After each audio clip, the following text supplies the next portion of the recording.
Hello, everyone, and welcome to Ministry Mondays with Meg. I'm Meg. I am Reverend Meg Biddle. I have the honor of serving at the American Baptist Home Mission Societies in King of Prussia, Pennsylvania. I am an ordained American Baptist pastor and have served in American Baptist congregations in upstate New York and in the Great Rivers region. I have been here at ABHMS for the last 2 years. And today, I have the blessing of being joined by Justin Thang. I don't want to give too much away, just because I want to hear Justin tell his story. But Justin is the founder and executive director of Hope for Tomorrow, that's located in Indianapolis, Indiana. And Justin, would you go ahead and welcome? Thank you for being here, and tell everybody a little bit about yourself. All right. Meg, I'm so excited for today interview or a chat, we will say. Thank you for having me, and thank you to American Baptist Home Mission Societies for all they do, all they are doing, and all they did in the past, especially for our people from Burma. They are one of the closest friends that we can call a family and friends.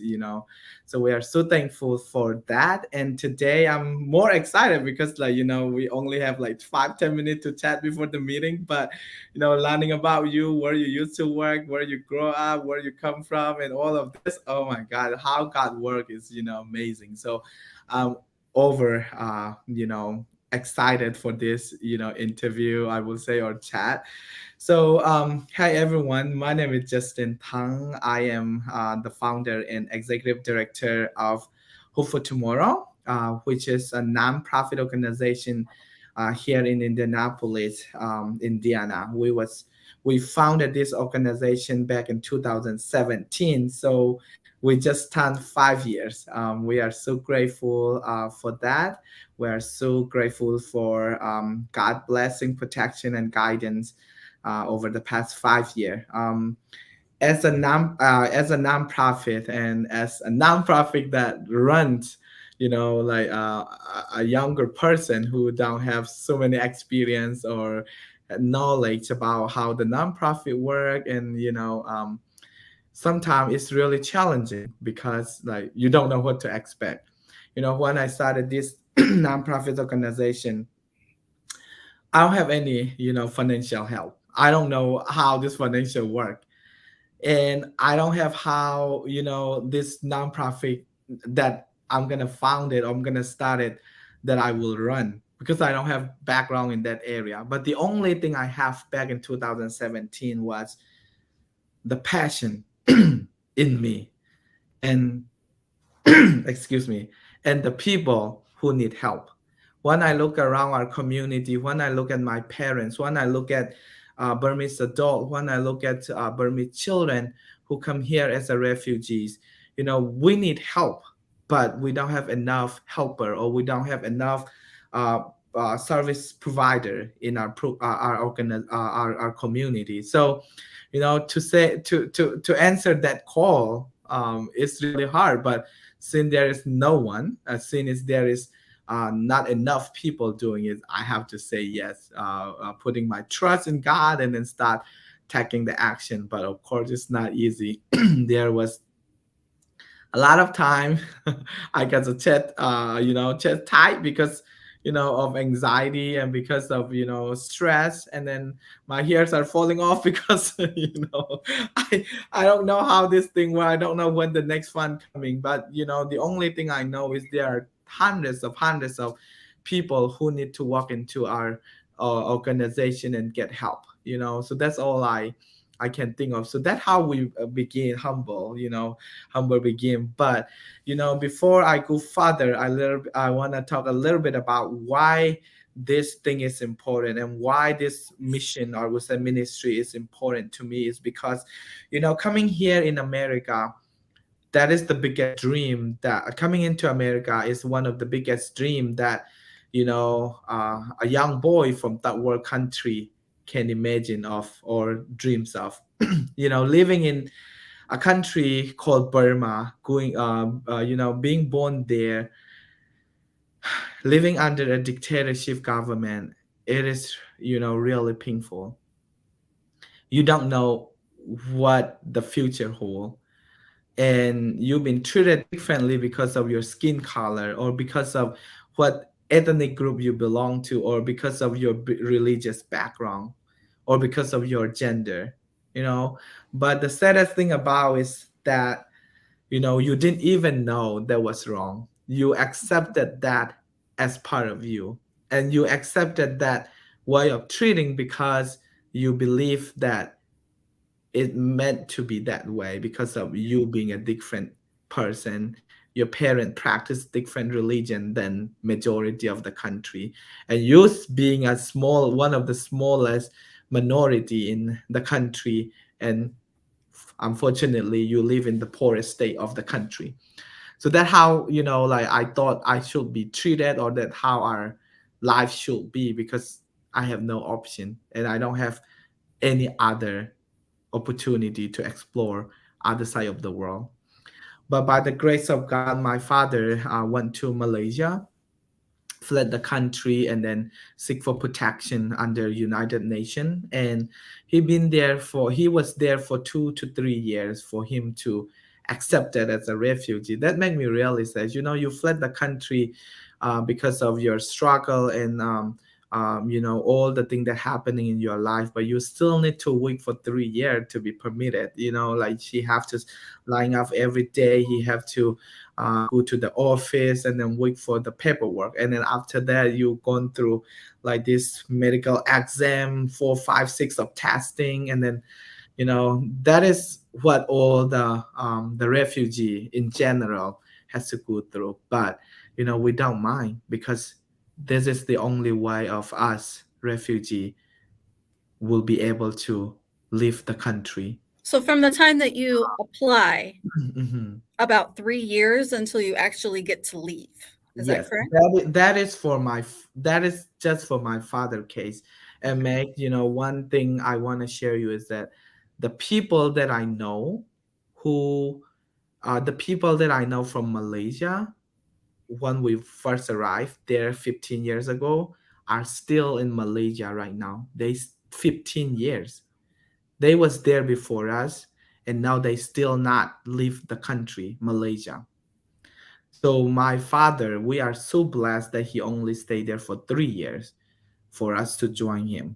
But there are families, thousands of Chin, Burmese, and other refugees, Kachin, Karen, are still in Malaysia, Thailand, and India, waiting to be permitted here. But due to the government, and due to the administration rule and this and that, over 40 50,000 of refugees still staying there, and then some people wait there for 15 years already. The people, the person, the family that I personally know are still there. So that is really sad. That is the real one of the real refugee cases that a lot of us American, or a lot of, people don't know about. We thought this is just a free, like ticket that you can just get it and come to America. No, our parent journey, our struggle is real. But we don't mind, because this is the only way for us to have a better life, and this is the only way for us to have a dream and hope again, and to be a human again. So we don't mind waiting.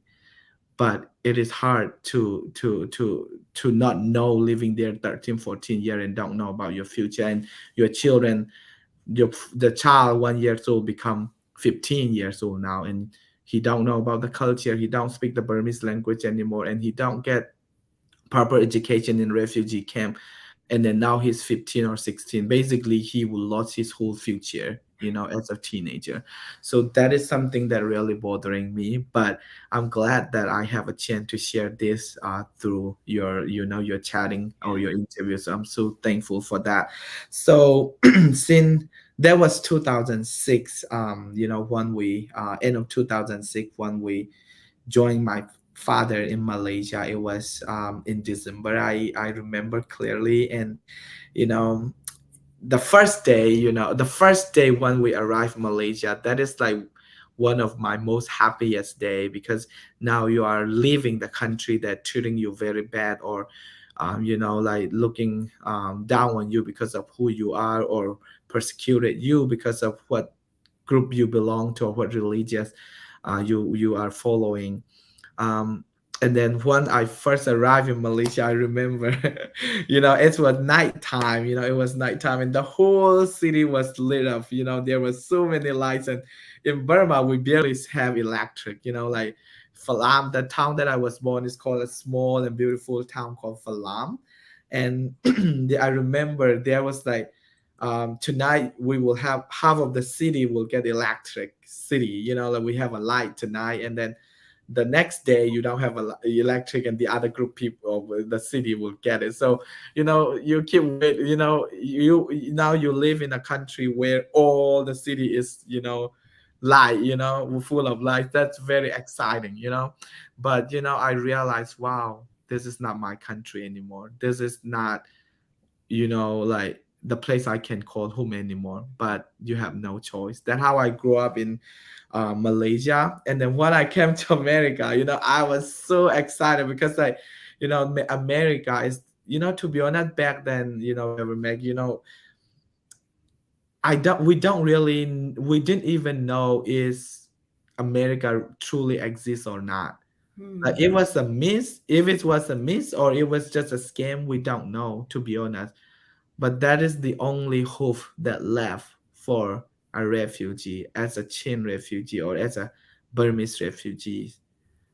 If America is just a myth, we are done. But that is the only hope you have when you get to the second country, because like one day, no matter what, we will go to America and then start a new life. But back then, we didn't even know it was America was exist or not. But you have that hope. So when we the night when we heard about, I mean, the night before we fly to America, I cannot sleep at all. I was full of joy. I was excited.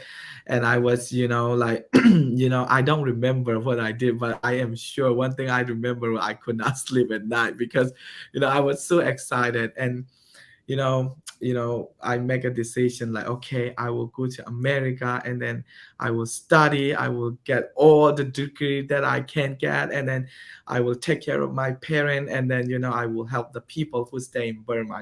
This teenager boy have a big dream, a big goal, and then go to America.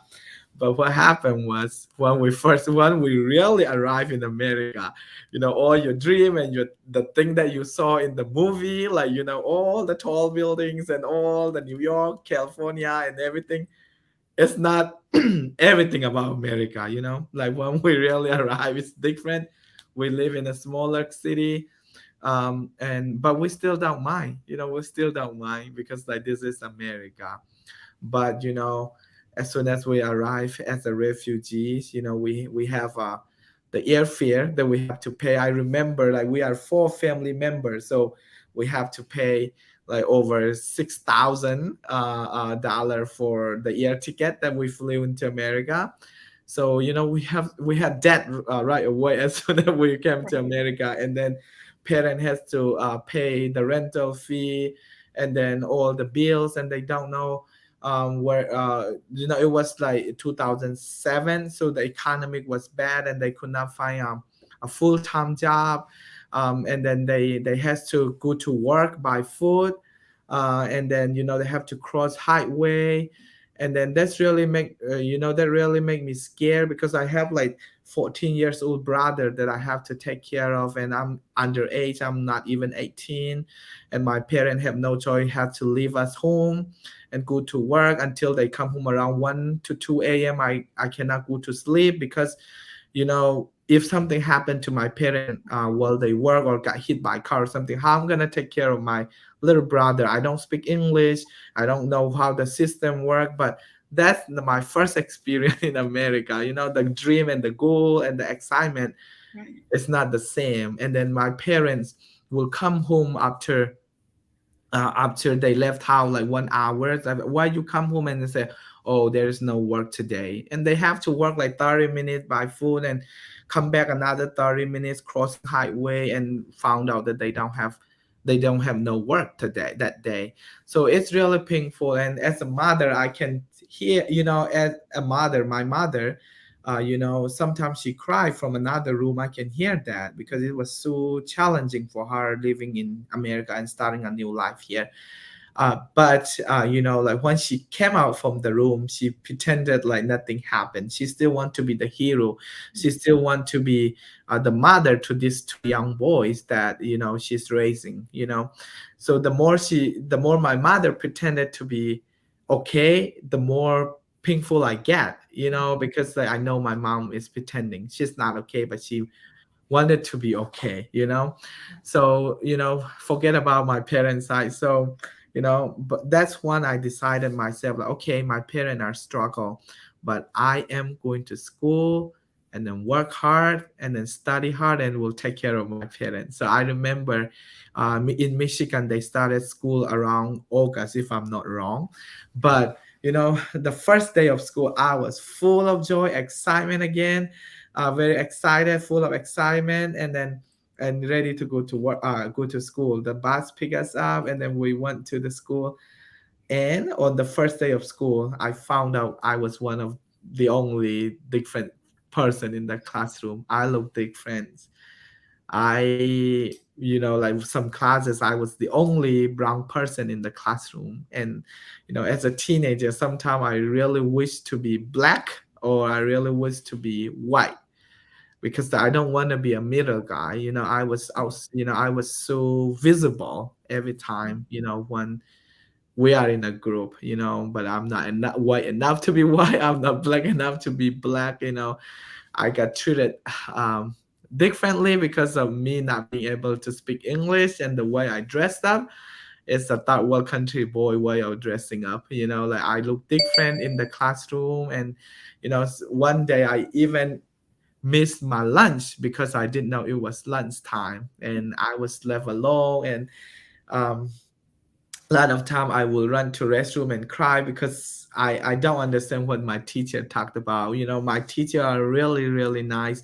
They come and help me. They try to help my homework and explain my work and stuff. But the more they talk to me, the more frustrated I get or confused because I don't speak English. So I have to run to restroom and just cry to release my, my stress. And a lot of time I was pull, I was push over, and then they do their eyes, and they call Mhm. me ching chong and stuff. But the same thing, as a, the thing that I mentioned in Burma, I thought, that how I should be treated here as well, because I was a refugee, and I was, the only different person in the classroom, and the only one who doesn't speak English. And the saddest thing about is back then, I didn't even know it was bullying. I didn't even know they are bullying me. Mhm. That I just accepted that because who I am, where I come from. So I was a lot of time I will come home with high school kid bunch of homework, and then my parent cannot help me with my work, my school work, because they don't speak English either. They have their own struggle at workplace. Um, and the next day, the bus will pick me up and then, send me back to school with untouched homework. So I feel Mhm. so small.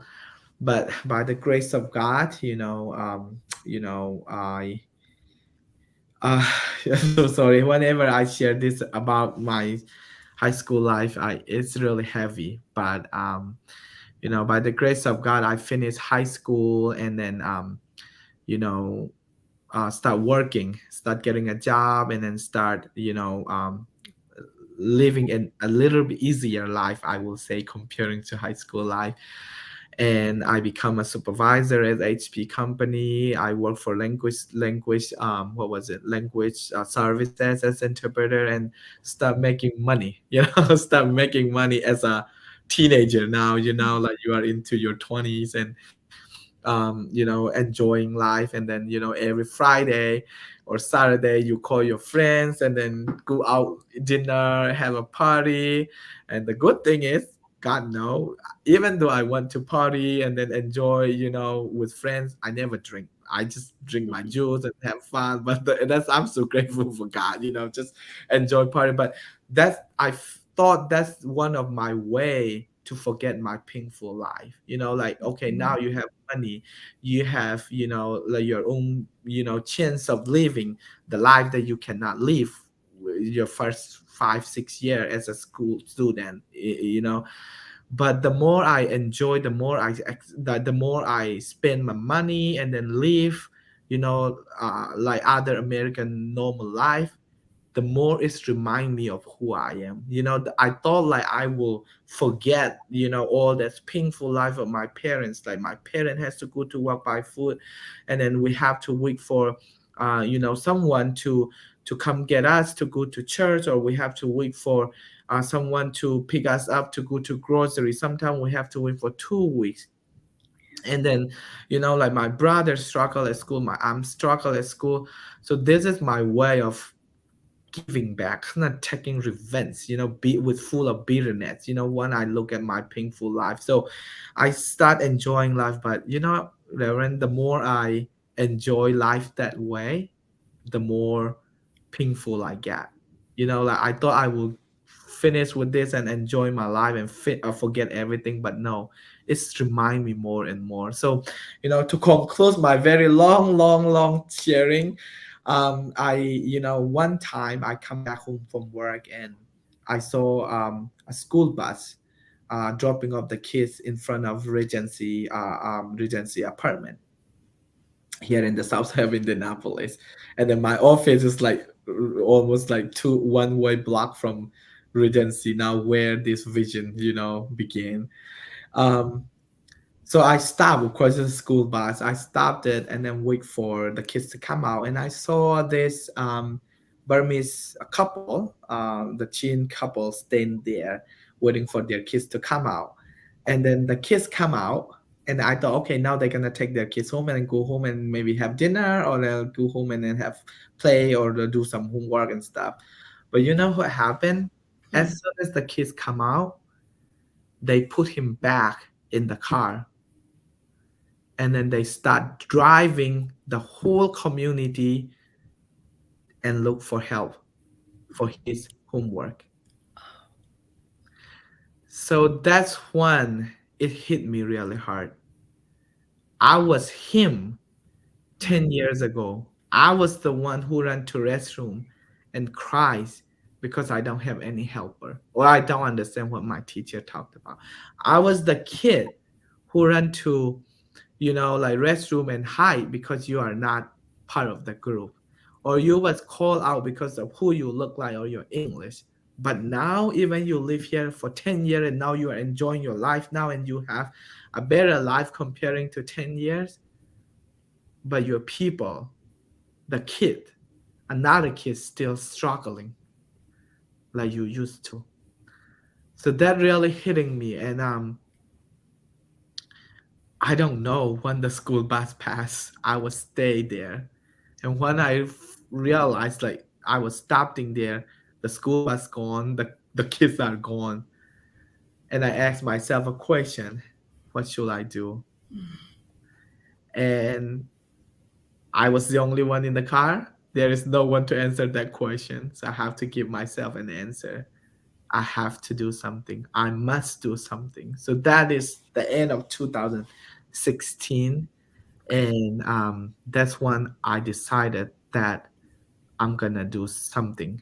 I will not let another, sorry, I No. will not let another Burmese kid or children in general, or someone who come from a different country, to run to restroom and cry because they don't have helper anymore. Right. So that is why this Hope for Tomorrow become reality, and that's why this organization was founded. So by the grace of God, it was the end of 2016. That's the thing that happened. And starting 2017 March, we found a nonprofit organization called Hope for Tomorrow. And on June 28th of 2017, We got 501c3 nonprofit organization tax exempts.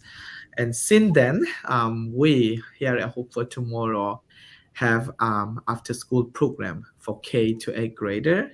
Um, and we serve more than 700 Burmese and Chin refugees students in the past 5 years with their homework, help reading, writing, vocab, and mainly homework. The parent, some student do not have help at home. They come to our organization and get help. So that is one of the program that we have here. And then also we started citizenship classes for Burmese adults. And then one of the reason why this citizenship classes is very meaningful for me is because um, my parents, they worked for more than 10 years to become a U.S. citizen. By law, you can become a U.S. citizen when you reach your 5 year here in America as a refugee. Some, come here as a legally, and then we here for 5 years, and you can become. But my parents waited for 10 years because there is no place that they can go and learn English, practice their English, and then study about American history and civic. They go here and there, but it doesn't work for them.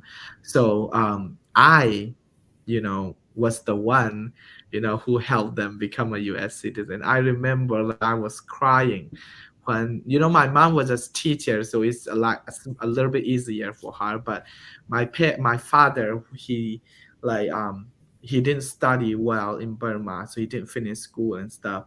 So it took him 1.5 year to practice, all this civic question, history, conversation, and finally when he hold American flag and say, "I'm American citizen," that is everything to me. So not just my father, but by the grace of God, over the past 5 years, we help more than 250 Burmese adults holding American flags and say, "I am American citizen." That is everything to me because like someone who know well about their background, someone who know well about where they come from, what struggle that they've been through when they come here in America, and finally hold American flag and say, "I'm American citizen." I mean, I'm American. That is everything to me. Even though this nonprofits less than 5 years old with no funding or no enough staff or volunteer. You work at full time somewhere, 9 to 5, and you come to this organization at 6 and stay there until 10, 11 p.m. You're tired. A lot of time you're so tired. Like you Mhm. not have enough to move on. But when you see this Burmese adult like who is like 60, 70 years, who barely know how to write their name, hold American flag and say, "I'm American," you forget your tiredness. You forgot about you. They are become more important than your personal life, right? So that is what we do here. And now we started a new program. The third program is Hope English Conversational class, and that is the newest class that we have, and that is focusing to the Burmese community because a lot of our adults. There are a lot of so many ESL learning program or services provided in across the city, but Burmese is really hard to join because English is not our second language. To me, like, to be honest, English is my sixth language. You're sixth. My How? sixth language because my mom, I come all the dialects. My mom has a different dialect, and my dad has a different dialect. So my mom and my dad use different languages from the same township. And then there is a township language called Falam. So as soon as I was born, have to understand that three different dialects. Oh my gosh. And then I speak Hakka. So that is the fourth. And being, being in Burma, the government dictate you to learn Burmese. So that is my fifth language. And now coming to America, this is not my second language, it is my sixth language. So that's why I keep making fun, I keep making jokes when it's come to you with my friends, like don't make fun of my English, because this is my sixth language. Okay, it's so hard for me to speak English because this is the sixth language that I learned in my life. I'm 30 years old. So it's so hard. So that's why a lot of Burmese ESL second language learner is not work for them very well. We have some of them is like their third, some of them is like their fourth and fifth or sixth, like for me. So we created a program for the Burmese specific. It's Burmese student specific, because majority of the student don't speak English and they barely know how to write their name. So we ask volunteer from our community who speak at least 3 to 4 different dialects that all the student can understand plus English. So by the grace of God, we started this program in April, but we are doing well. We are doing strong, and I am so happy and excited to see this Burmese adult walking into our office and say good morning to me. Like that is so um, meaningful and very important to me, because even them saying good morning is so hard, because they don't have that practice. But now they come to our school for 3 4 years, and before they walk into the classroom they stand up and say, I'm sorry teacher, I am late. I'm late. Like that's what we start practicing. So, and then we are teaching them about how to XPTO. We teach them and practice with them about, like, conversation that they can use at store, bank, school, hospital, how to make appointment and stuff. So we want them to be part of the community. We want them to be inclusive, in our community. We want them to go out and then enjoy, the city or the community as well. So that is one of the third program that we have. And Meg, I promise I'm gonna stop now. Like here, the last one that I want to mention is the fourth program that we started a couple of years ago. It's called Hope e-learning program. So as we all know, what happening in Burma, hopefully at least American Baptist family member will know very well about what happening in Burma. Due to the military coup, more than 30 to 4,000 people been killed already by the military. And we learned today, this morning, and yesterday for the Burma time, four political prisoner are executed by, the military dictatorship. So they've been killed. They killed four of the political prisoners. So that break our heart. And then my thought and prayer go to all the family and the close one. Now, from I wanna express that from here, and due to COVID-19, the whole 2020, the student from Burma, the whole country, they shut down the school for the whole 2020. And that's like the full 1 year. And then 2021, since February until today, the military coup took place. So, and now we are in 2022. So this is their third year. Student in Burma lost education access for 3 years straight now. So, a lot of students run to Thailand border, run to Malaysia, India border, and then become refugees. So I have a chance to visit that refugee camp, four refugee camp back in April and May, and then I witnessed 30 to 40,000 of our people become a refugees in the border, India and Burma border, Mizoram state, and live in a very poor condition. It's break our heart, my heart. Thousands of students live in that refugee camp in the jungle, in the mountain, and here and there without education. So that is really, bordering. A lot of women live without having enough hygiene for their women health.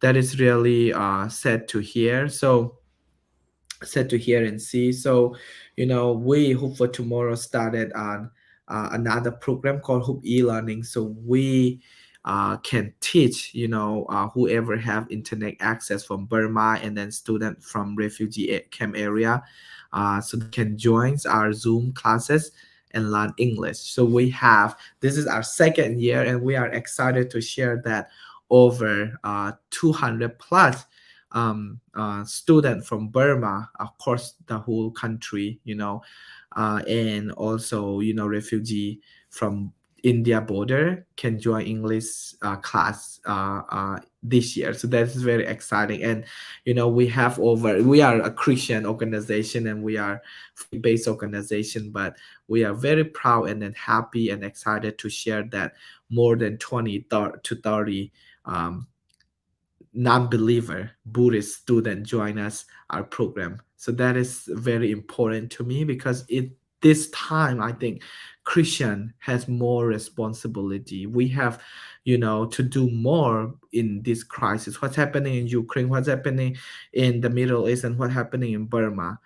Christian are called to be the light, and Christian are the one who should be talking about justice, and Christian are the one who should show the love of God that's freely given to us. So we are so happy and then grateful to have a chance to open our door for this Burmese, like specific Burmese and non-Christian to join our program and have a chance to learn English as well. So that is very excited to me. So here I will stop. I don't know how many viewers we have, but that is something that I am very passionate about, and then this is something that I want to do as long as God wanted me to do. So if you are interested or if you want to learn more about our organization, please come to Space for Grace conference in Kansas City. It will take place on September 20th to 24th, 25. If I'm not wrong, I'm sorry if I'm wrong. Maggie can correct me later. We will talk more about this. And if you want to support or part of our organization or part of our program, or we reach us out, they keep showing our website as well. You can reach us through there or Facebook or social media. Let us know if you want to be part of this mission. So with that, thank Do you you very have much. do you have time for a couple of questions? Absolutely. I love talking, Okay. and as long as you have time, I would love to answer the question. Okay. So, Mm. earlier we were talking about all of our Indiana connections as Oh, yes. and let me just say you're a popular guy, Justin. You've got like 80 people watching you Oh, live. So, it's just phenomenal. So we're grateful to have you um here and to share your testimony and things with everyone. We're we are so glad that we're going to be able to welcome you mm, to Kansas City. And yes, we'd encourage people to come out and join us for Space for Grace. Um, One thing that struck me mm, in you telling about your history was just, how you didn't know any better. Like mm, I was treated this way because my skin was this color and, because I was a different religion, but I thought this was just the way it is. And mhm, how your center is exactly, what people need. It's hope. yeah, It's hope to go, you know what? You're not just uh, mhm, a refugee. You know, mm, you are a child of the creator and you are loved and mm. you are worthy and you're not just Amen. anything. So I think that is so beautiful. Thank you. Um when we were talking, is there anything that you wish that people knew? I mean, you talked about a lot. That's Mhm, that's an amazing history. But is mm, there something that if someone could ask you a question, you mhm. know, um, that you wish people knew? Thank you so much for this opportunity because that is something that I really want to share to not just American Baptist connection, but the whole world. Because Burma happened to be one of the poorest country on earth, And Burma happened to be the country that fight for civil war, the longest history in human history. Someone who is fighting for civil rights, civil war for the longest in the modern time. And Burma happened to be the country that do not mind to kill a pregnant woman because of her belief. And Burma happened to be the country that do not mind to rape a girl because of who she looked like or what kind of ethnic group she belonged to or what kind of religious that she practiced.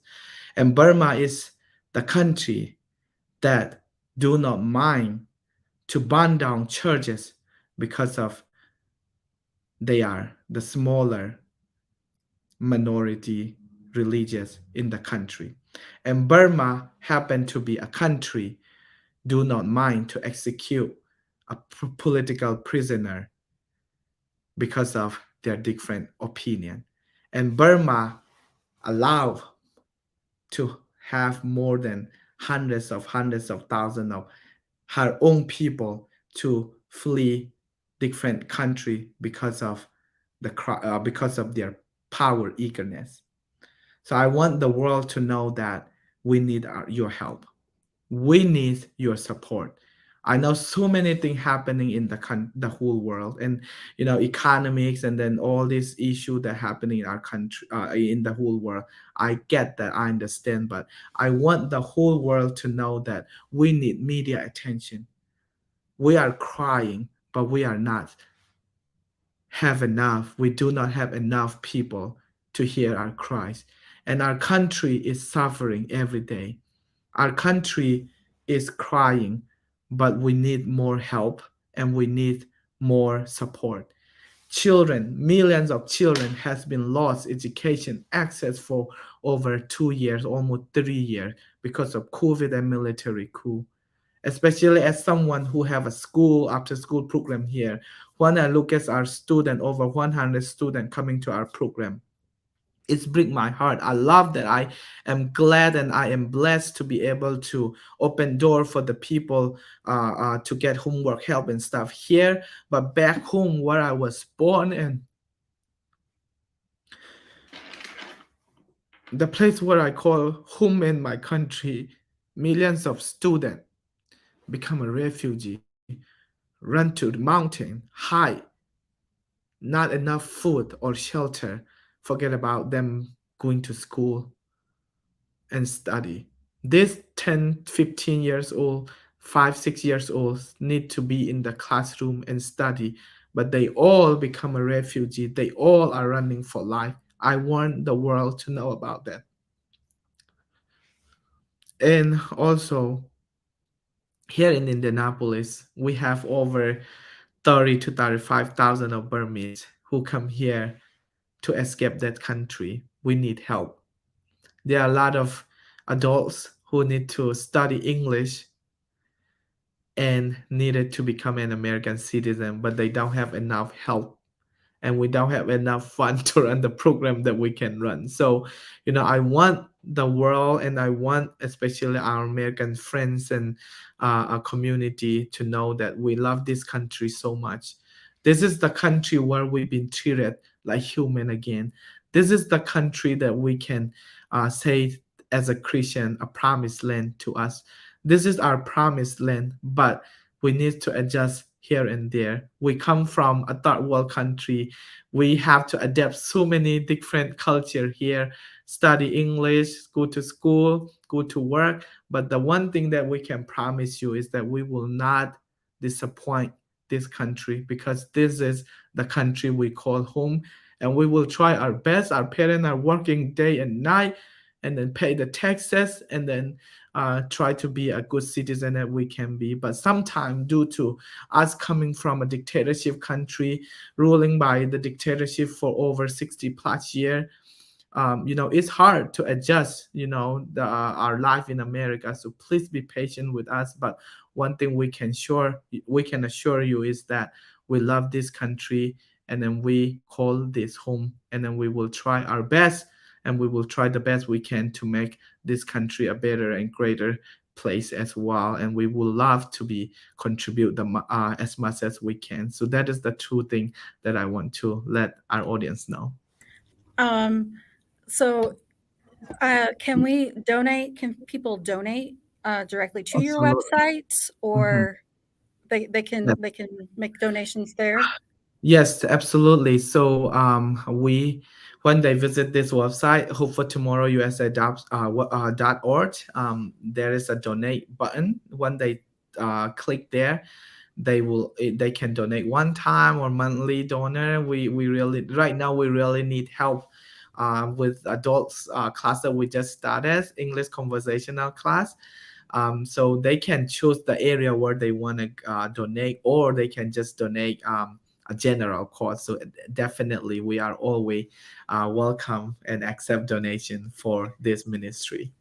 And about, I know you said over the course you've had about Mhm. 700 students or so. How many individuals do you have the opportunity to minister to within the course of a year? Do you know? For the after school or the whole Yeah, just the whole your whole program. That's a really good question, but it's Okay. real hard to like get a right number. But Okay. because like right now we have over 700, the record that we have over 700 Burmese students who got help from our program in the past 5 years for after school, and we have 250 adult become citizen, and then we have over I will say 5 to 600 adults who went through our program, and we have around 20 to 30 adults who are studying American citizen as well, and we are accepting 100 new after school student this year for this school year again. And then apart from these four program that we have, like out of nowhere, unexpectedly someone will walk into our door and then bring us the paperwork that they receive from their workplace or school or hospital. We read for them, we fill that out for them, or we make a phone call, all other stuff that we do. We kind of have like a visitor login and stuff, but it's hard to kind of give you a right number. But I will say Sure. at least by one year, one whole year, I think we will have at least 1 to 2,000 people walking and out in the whole in our ministry. Yeah. What a what an uh, that's just amazing, Justin. Oh, And what a blessing this ministry is. thank you. That this young man who came to this country with nothing, you know, Mm, watched his parents struggle and said, you know what, I'm not another kid. mhm, Not another kid hiding in the bathroom. Not mhm, another kid driving around the neighborhood trying to find somebody to um, help them with homework. mhm. And I want to be that for someone. Um, so I want to ask you the question that I ask everyone I talk to. Sure. The joy question. Um, so what in this ministry brings you joy? Wow, that is something that I really need to say out loud. That is Mhm. because that is something that will make me move another day. So I'm so glad that you asked me that question. So the joys from this ministry is, as I mentioned earlier, someone who come from a third world country with no education background, someone who barely know how to write English. I mean, someone who know how to barely write their name will come to our office and says, "Sir, I never go to school in my whole entire life. Can you still accept me as a student? I need to become a U.S. citizen." That's their first day of our experience. But this person go to our school and go to our program, and after 1 years, after 2 years, holding American flag and say, "I am American citizen." That's what bring me joy.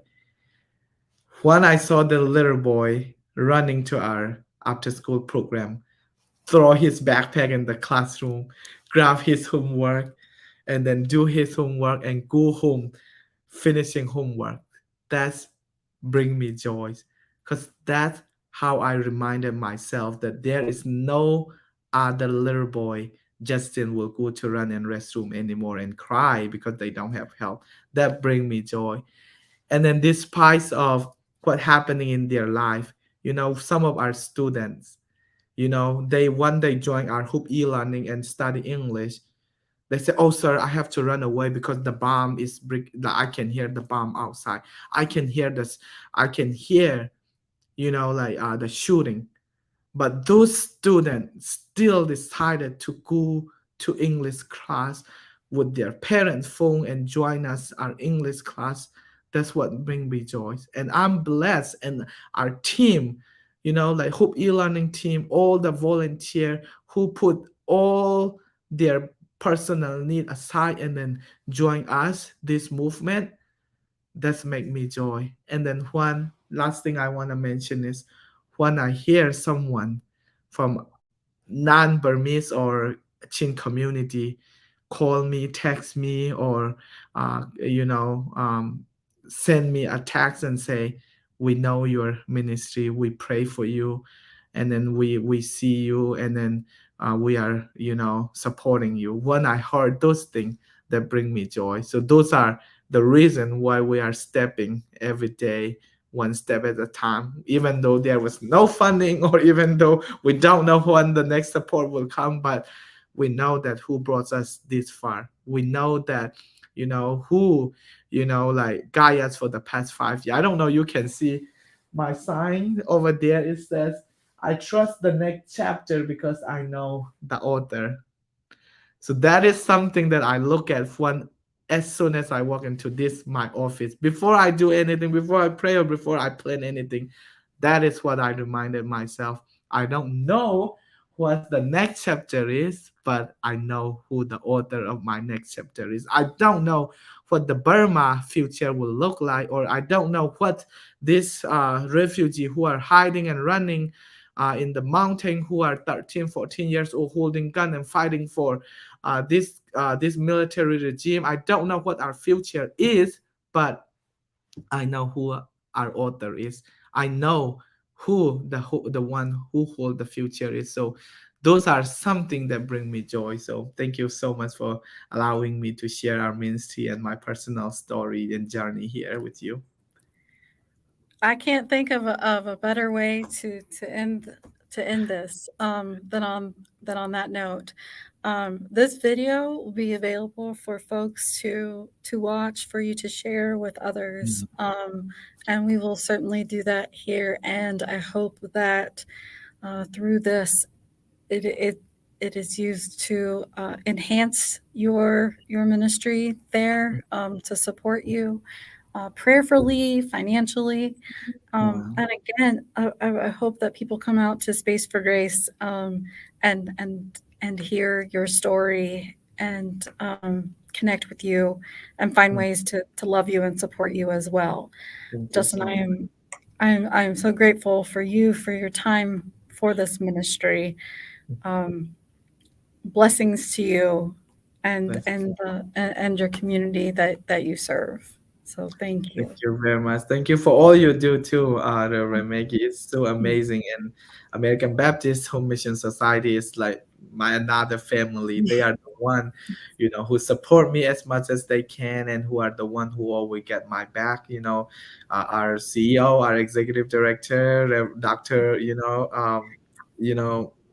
I don't want Gregory. I don't want to say his name wrong. Like. Dr. Jeffrey Hagray, yes, Jeffrey, I he's wish the I could call executive him vice. Dr. Jeff, but I think I am allowed to call him now Jeff.